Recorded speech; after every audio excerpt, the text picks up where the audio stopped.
What's poppin', y'all? Welcome back to another episode of NBA Weekly. I'm your host, Pee Wee the Plug, 1/4 through the wire, #1 Knicks fan in the world, aka Mr. Know-It-All, and I'm here to answer all of y'all off-season questions regarding your favorite teams, players, or situations that's going on around the league.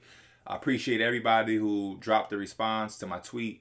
I will say we had a lot of responses, but I only picked around 15 or 16 questions because a lot of y'all were asking the same questions. I see we have a lot of Warrior fans, Celtic fans, Philly fans, Bull fans. So if your question didn't get picked, it's not because it wasn't a good question or because I don't like you, so don't take it personal. It was just the fact that a lot of you guys had similar questions in response to the tweet. This probably will be a two-part video, so keep that in mind also. And I do want to say some of y'all asked great questions that were kind of not with the subject that we will get to. As you can see, the season is in a bunch of different phases. We had the draft phase where I told y'all to ask me draft-related questions, the off-season phase where I asked y'all to ask me off-season questions, and then we're going to start to have rankings and expectations and awards and those type of things, which when we inch closer and closer to the season, I'll be asking y'all to drop questions related to expectations for teams, players, and etc. So keep that in mind as well. This is a series we will do throughout different phases of the season as we inch closer and closer to opening night. So I appreciate you guys for participating. So let's jump right into it. We have Jay Bray A, who I believe was a part of the draft phase as well when I asked y'all to ask draft-related questions. So shout out to Jay Bray A for being consistent with the series and the videos. He asks, are the Sixers messing up by not finding a suitable trade for Simmons yet? Can he realistically play for the Sixers again, given the reports about his relationship with the team? I will say I am worried with the reports. I don't know what to believe. I don't know what's true and what's not, what's a rumor. But if the reports that I personally saw are true, then I would be concerned. Part of the situation and the problem with the Sixers is the fact that they had earlier last year a situation where James Harden was available, and it was, you know, speculation of would they go after him, you know, with Daryl Morey being in office now, and you know the Rockets obviously wanted Ben Simmons. There was no way that the Philadelphia 76ers would add or acquire James Harden without giving up Ben Simmons, and as we see. Obviously they didn't pull a trigger on that, or you know, didn't do the deal, and James Harden went to Brooklyn. So now you pass up on that deal, and then in the playoffs, Ben Simmons has the situation and moment where he's just all in his own head, and he has the worst couple performances we've seen of Ben Simmons in his entire basketball career. The history of Ben Simmons, that was the worst basketball we've ever seen. So now that's everybody's more recent, you know, view of Ben Simmons and how they portray him. So now when he becomes available and they explore trade options, what they're asking for seems ludicrous because everybody is looking at Ben Simmons with a bit of a dent on him, or you know, a little bit of a bad view because of what we recently saw. So I think that's hurting them as well. The fact that they're asking for 5-6 picks and things when people's last taste of Ben Simmons was a bit bad. You know what I mean? And now after them trying to trade him and make him available, we've had different players and different coaches say different things in interviews. Is now kind of rubbed him the wrong way. And now we got reports that Ben Simmons would be open to not even coming to training camp. He's not returning calls. He's cut off communications with them. Everything is being handled through Rich Paul, his agent. So now if that is also true, then yeah, I think they're messing up. I think they messed up versus messing up, because if all of that happens, what everybody's going to talk about is the opportunity of getting James Harden. You didn't do that. It failed and backfired in the playoffs. You kept talking about how you weren't going to trade Ben Simmons, and then you now want to trade him, and you're asking teams for ludicrous packages, and they're declining it. And now you've done that so much that you've irritated him and lost his trust, and his relationship is ruined with y'all. And now he's going to force you guys' hands to trade him anyway. And you're not only not going to get James Harden, but you're not even going to get that caliber of a player, and you're probably not going to get that caliber of a package that you've been asking for. So it'll blow up all in their face. But what I will say is that even with trading him, and you may not get a James Harden level player or the package that you want, you still have Joel Embiid. And I don't think that the Sixers team is that bad where they necessarily need this top 7, top 10 player in return for Ben Simmons. Now, yes, you don't want to just trade him for anything, but I do think that there is a world where they may not get a James Harden, Damian Lillard level player, and they still have some success. I've had people reach out to me and ask me about a John Wall trade. Again, I wouldn't go that low, but I do think because of how good Joel Embiid is, how good of basketball we saw from Tobias Harris, Seth Curry, they have pieces around that could help them if they got back the right return. I don't think they should name or award or accolade chase, but they should really look for fit.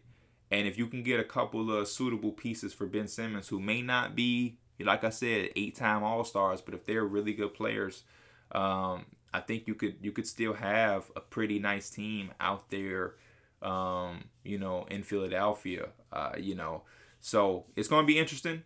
The D'Angelo Russell trade would have been nice. I think like that is the type of thing I'm talking about, where like D'Angelo Russell isn't Damian Lillard or James Harden, but him, a couple extra other things from the Timberwolves would maybe have the Sixers still pretty good. I don't think it's going to happen, but I'm just saying that's what I mean of maybe not getting that level of player, but you still get somebody who can still come in and help and impact the winning basketball that y'all trying to play out there in Philadelphia. Hopefully that was a good enough answer, Jay Braid. It's a tough situation out there in Philly. My guy Raymond Cycle says, do you believe the Bucks are better? I'm adding the R because you forgot that. They lost PJ but retained Bobby, which was bigger in my opinion, and they drafted well with the big guy Mamu, along with the signings of Hood, Semi, Hill, and then the trade for Grayson Allen with the return of Chinzo. That's a deep team. I agree, that is a deep team, and I think even if they brought back the same exact roster, that they would have been better because of DiVincenzo. I think getting back DiVincenzo just gives you more depth. He's a starting role player. He has a role for them, and the fact that they won without him is good. You lose Brent Forbes, but you get back Grayson Allen, and you bring back Hood, Simeon Hill, and you draft Mamu. I think you guys are better. Now, what I will say, yeah, you lost PJ, and PJ did have value to your team. Having Drew Holiday defensively, having Giannis back there defensively, and then having PJ as just like an irritant and a hustle, gritty, I'll fight anybody, emotional defender type guy who had good stretches in the Nets series against a Kevin Durant. Nobody stopping KD, but he did a great job trying to wear him out. Same thing in the finals. But I think he can be replaceable at a trade deadline or at a buyout market, which is how you kind of got him last year. So I think that they can scan the league and see if there's any of those type of guys out there at any point in time. And if so, then you do bring him back. But I do think in response to losing PJ, to get back Hood, Simeon Hill is good. It's good. And I do think they're a better team. But they will miss PJ a little bit, but I do agree with you, Raymond Cycle, that they are better, I would say. So shout out to the Bucks for getting better after winning the championship. We got my boy Mind of Reese. He says, are Mav fans' negative response to Reggie Bullock and Shannon Little Brother rightfully placed or an overreaction? I'm going to say an overreaction, and this is why. I think Maverick fans have let mainstream media or media in general creep into their minds, right? Luka Doncic is around 22, 23 years old. This man is not 25 yet or nowhere near 25, if I'm not mistaken. But mainstream media, they won't tell you that. All they'll tell you is, hey, he's good. We got to start talking about legacy. We got to build him up, and the Mavericks need to hurry up and put a championship team around him right now, or he's going to leave, and, man, he's unhappy. Listen. He just signed a $200 million extension. He's not going anywhere. Also, just because he's good at an early age doesn't mean that he has to win a championship at 23. It doesn't become championship or bust all of a sudden because Luka Doncic is good at an early age. That's just not the reality of how the league works. And realistically, the Mavericks, they're not a championship team at all. And even the guys that they were reportedly interested in getting, the Kyle Lowrys, the DeMar DeRozans of the world, and all of the Rashawn Holmes, all the players that they were linked to, none of those signings would have put them in contention. The best versions of the Mavericks we saw in the last two playoffs resulted in first round exits. Like, granted, they played against the Clippers, but I think even in those series, we were seeing the best versions. We're talking Luka Doncic game winners, Luka Doncic 40-point triple doubles and all type, like Tim Hardaway Jr. shooting, a crazy amount of percentage, almost 60% from three. Dorian Finney-Smith hitting threes. We saw the best version of the Mavericks, and they still lost because realistically, they're not like that. They have Luka playing super great and doing all of these things, so it gives them somewhat of a chance in every single game. But the entire roster just isn't there. And it's okay. It's okay. They need Porzingis this year to bounce back to get somewhat back to good basketball because he wasn't there in the playoffs. I do think he has some good basketball left in him. I do believe that. But that's what they got to get back to. And I think the acquisitions just are guys who do what the Mavericks do. Reggie Bullock is going to guard. He's going to catch and shoot threes and stay out of Luka's way. Same thing with with Sterling Brown. He's just going to make some shots. And he's going to try to defend. I do understand the wanting to get another ball handler or another shot creator, but I don't think you should have paid $30 million to do that experiment either. So I think it was a blessing in disguise that you guys didn't get a Kyle Lowry who just got paid $85 million, almost $90 million. DeRozan from the Bulls is almost getting $30 million a year. I don't think that those are the prices you guys wanted to pay to, in so many words, experiment. Kyle Lowry coming in and playing on the ball, taking Luka off the ball at times and doing these different things, that would have been an experiment. You know what I mean? Bringing in DeRozan, another shot creator, isolation guy, that would have been an experiment that could go two ways, right or wrong. And now if it goes wrong, you have a $30 million salary that you are looking to now move. So, I think they just got to continue to build piece by piece. Be realistic with your expectations because you know what type of team you're dealing with. Don't let the greatness of Luka Doncic make y'all think that it's championship or bust because it's not. And that reason is why I'm saying that Maverick fans overreaction. I think a lot of y'all now are getting twisted and turned up and thinking that, man, we got to win a championship in the next 3 years. In 3 years, Luka will be 26. Just, quote unquote, entering his prime. Stop it. Seriously. Next one. Emeka 3010. He asks, what level kind of player do you think would put the Warriors in serious title contention? Also, how important is it that they make a big trade? Because I'm getting worried they won't find the right trade for this team. Love the content, Pete. Thank you, Emeka. I don't think the player out there for a serious title contention exists. Not realistically. I mean, Karl Anthony Towns would be great for the Warriors, but I don't think he's realistic. Bradley Beal would be great for the Warriors. I don't think he's realistic at this point. Kawhi Leonard would have been a big time get. Don't ever think he was realistic. So I don't think there's a player out there that makes them serious title contenders. There's players that do make them better, a lot better, like a Miles Turner guy who could step out, hit threes, rim protect, set screen. Like, I think he would be really, really ideal for them. But does Miles Turner make the Warriors serious title contenders? I don't think so. But he does make them better. There's guys out there that would make them better. But I don't know if there is a guy out there that's realistically available that makes them serious title contenders. But I do think they could be a young, fun team with the veteran type guys they have. Jonathan Kuminga and Moses Moody could be good. James Wiseman, hopefully in his second year, will be better. It's all about learning that system and allowing those young guys to grow with the older group. You know what I mean? You're going to lean on the Stephs, Clays, and Dre's.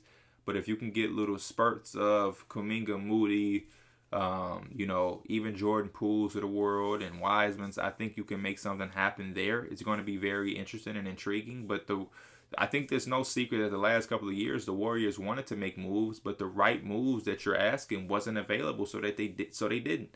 And I don't think there's anything wrong with that either. I wouldn't give up Wiseman 7, 14, and 7 for just anything. So if it was something out there, I think they would have did it, But I do think they have a nice little group there. Wiggins, I didn't even mention Wiggins. He's there. So they're going to have a bunch of different looks and ways to play. And I think if they can grow and develop that young talent within competing, you get a little bit of both worlds. If anybody can do it, it'll be the Warriors. So I think the Warriors are going to be cool. And again, there's no pressure of contending. They want to again. But this is a team that had a dynasty. So they can play freely. It isn't like Steph Curry needs this ring, or Draymond and Clay needs these rings. They want to get back there because that's always the goal for everybody. But I think there's also a nice sense of, you know, not having to do it that gives you some type of freedom versus having that monkey on your back. Maybe there's a little point of we want to get there without Kevin Durant and show we were the three, and, you know. But again, I think they have the rings. They won one without Durant, and they won two with them. And, you know, I think they're good with that. Steph Curry, Finals MVP situation is just social media type shit, but whatever. Stephens Jaden. Hopefully I'm gonna just say Stevens. Is your confidence in Beal with Ben at an all-time low? What do you do with him, and what is the fair/market value? My confidence in Beal with Ben would only be low if I saw an organization truthfully build around Ben and it failed, and we saw the same type of Ben. So no, my Beal with Ben is not at an all-time low. I won't have a feeling or confidence about Beal with Ben until I see a team build with Ben. What Philly does with him is really dependent upon those reports, if they're real, if they're true, if they're fake, whatever. But I do know they need him to come back to the team if they can't trade him, because if he's that upset where he doesn't really want to come back, he's not really answering anybody's calls, and he's really just not going to come to training camp if he's not traded by then. Now you have a situation where you kind of are forced to trade him, and you're just desperately trying to move him, which then makes other teams who traded for him, they're playing hardball now because now they know you have to trade him. So then that kind of hurts you. But if you can bring him back and he can play with the team for the first 30 games and get people's recency bias out of their mind, and he can start back showing, this is what I do, this is what you would be getting if you trade for me. Because people need reminders. Like, you got to understand that moments with the Hawks, against the Hawks, that was this much of a portion of Ben Simmons. That's literally the worst basketball we've ever seen the man play. That's not who you're getting if you trade for him. And I think him playing into this season would remind people of, hey, this dude Ben Simmons is a perennial all-star, defensive player of the year candidate guy for a reason that we would be getting. And in the right situation, you boost his confidence up, and he can be a scary player in this league if you build around him right. So that's what I would do. The market value, don't know, because we've heard them play the hardball game where they're asking for ludicrous things. We've also seen a team like the Rockets be interested in giving you a James Harden level player. I think the Blazers maybe would give you Damian Lillard if he asked for a trade and would take back Ben Simmons. So it's all about situational things. And I think that's how you gauge the market value. What's the situations going on with the other teams? Brandon Gianniscoli, B. Gianniscoli asks me, hopefully I'm saying it all right, do you think Rui Hachimura can have an MIP type season with his increased role on the Wizards roster? Yes, he would be one of my guys in my top 5 for most improved player predictions. I think Rui Hachimura is going to have a step in the right direction.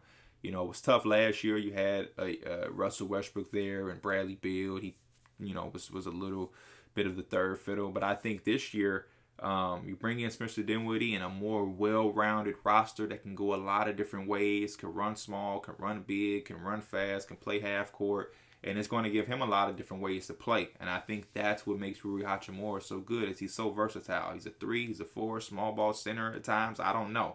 But, you know, you can run a bunch of different ways with the team that they have now, and I think that would only help him. And I think there's confidence in the locker room within his teammates. You know, Spencer Dinwiddie had interest in coming to Washington, not to be a big duo with Bradley Beal, but the report said that he thought they could be a miniature, smaller big 3 with him, Beal, and Hachimura.